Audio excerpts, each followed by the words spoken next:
Barrow's a very old-fashioned place, very set in its ways, and it struggles to change. It's not an easy place to live as a disabled person, because all the shops and buildings aren't disabled-friendly. They were built in a time when you didn't make things disabled-friendly. So the town centre is a nightmare. Shops don't have access to get in, and most of them are much smaller shops. We don't have big shops. So you end up sat on the pavement waving your arms frantically till somebody comes and asks you what you want. And of course they then bring you 2 or 3. So you don't get a full choice of what everybody else gets. You just get the 2 or 3 that they've just quickly assessed they think might suit you. Internet suits me, I love it. I've got the whole shops in the whole world all at my fingertips. But Barrow has a long way to come before it gets to that. People now are very different from when I moved here 40 years ago. The shipyard's always been the main employer and predominantly male. So women did cleaning and a bit of typing and a bit of this and a bit of that. They'd never had the main roles in the town. Then the strike came and it altered the world. It totally altered this town. The way people thought, the fact that women then suddenly became able to get jobs and keep their families and not rely on a man. It didn't do a lot for the men's ego, but it certainly did us a lot of good. And previously men brought their wages home, put them on the table, and the wife got the bit they were allocated. Of course, when you're working, you get the wage packet, you allocate what does what. A lot of children in the town really benefited from that. I didn't have children at that time, and I'd always worked. Because I came from Lancaster, I was a shop manageress, so I came here as a shop manageress. So I'd always worked. I'd always had my own money. But, and I'd always been paid into the bank, whereas here nobody was. Everybody was paid in money. I'd never experienced that. You were paid monthly in the bank where I came from. Here you were paid on a Friday with a pay packet, which the men then brought to town, bought what they wanted before they went home to give the share to their wives. I can remember seeing many people stood on the bridge waiting for the man's pay so he didn't go into town and drink it or gamble it away. And that was a common thing. Loads of wives stood about the entrance of the Vickers waiting for money. I had no idea what it was for. I can remember asking my husband, what they're doing here? Oh, they're waiting for the money so they can go shopping. I'd never had that way of life. Found that totally weird. But it's changed from that. And I would say the shipyard now is as much female as it is male. There's now just one big thing we need in this town, and it's a bridge out to the rest of the world.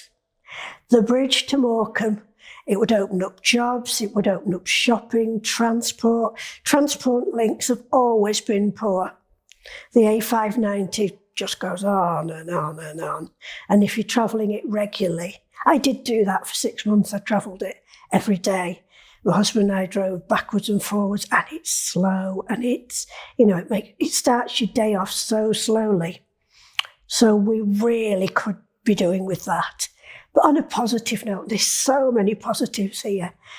People are friendly, people trust you, and the communities are great. Communities help people. When I first moved to the house I'm in now, which is a council house, on quite a rough estate, I didn't fit in. I was the odd one because I'd come from an owner-occupied house. I'd left a relationship and I got council property. People thought I was odd, because I wanted to live in a community, but I didn't want to live in the criminal side of the community that was being pushed on me. I had 2 young children, and I so much wanted them to achieve in school. But the feeling round about me was, don't go to school. No point, you'll not get anywhere. They don't take kids off a council estate for the high-up jobs. You'll only be a cleaner or something. And I encouraged my children to go to school, strangely enough, to go to university to achieve. And they both have, but they haven't been able to come back here because there's nothing here for them to do. the qualifications they've got, we don't have jobs for in Barrow. So it's two-sided, because I love the fact that both my kids have been to uni, but I really would like them to be able to live a bit nearer. But that just goes with wanting to achieve in a town that's only got one real employer, which makes it very difficult. But since I've retired from work, I volunteer in charities. I volunteer for Mind in Furness, for mental health support. And the charity side and the community side is second to none. People look after each other. They care. It's different from a city. Barrow is a small town. Everybody knows everybody's business. It's horrendous. But I was the mystery. They didn't know about me because I came from out of town. So I was able to keep not that I've got anything very exciting in my past, but it wasn't for public knowledge because I came here as an adult. But everybody knows everybody's business, and you learn very early on, don't talk about anybody in Barrow. You'll be sat next to the sister or the cousin or something. You have to be very careful what you say. But communities cling together. And we're fortunate we've had a lot of levelling up money coming into the town now. We're hoping they'll be able to recreate our shopping area that's absolutely dire, but like everywhere else. But we're hoping with the old buildings we've got, I'm hoping that the disability access will be improved, because it will then open it up to so many more people who can't use it at the moment. I do run a Facebook group about accessible shops, and if somebody opens up in the town and it is accessible, I always give them a good plug, because they're cutting out a third of people who live in the town. If you can't access it, you don't come out, you don't come to town. And the more people that do shop on the internet, the less chance they are of making a success of their business. So it's in their benefit to do that, I feel. Over the years, an awful lot has improved for a disabled person, but people need to be educated that we have normal lives and we want to do exactly the same things as they do. We just have to make it just is more difficult, because we have to push wheels or use scooters or use wheelchairs, but we're not bound to them. We're using them to get us about, to give us a normal life. We're not trapped. We don't need to be trapped anymore. That went out with the ark.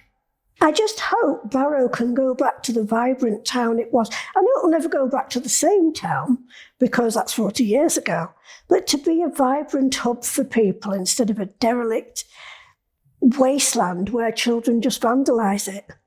It's not a positive place at the moment, the town centre.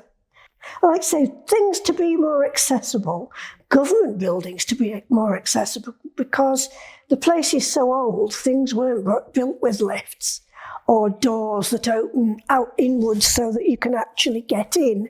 I did have an experience at the town hall a few years ago, and I was on a scooter and I went in through the double doors, which were automatic, but I got stuck in the middle and the next set of doors weren't. So I'm waving at the receptionist and she's waving back at me. And it didn't occur to her I was stuck. And when I got through, she said, "Oh, well, you didn't look disabled. I thought you were okay."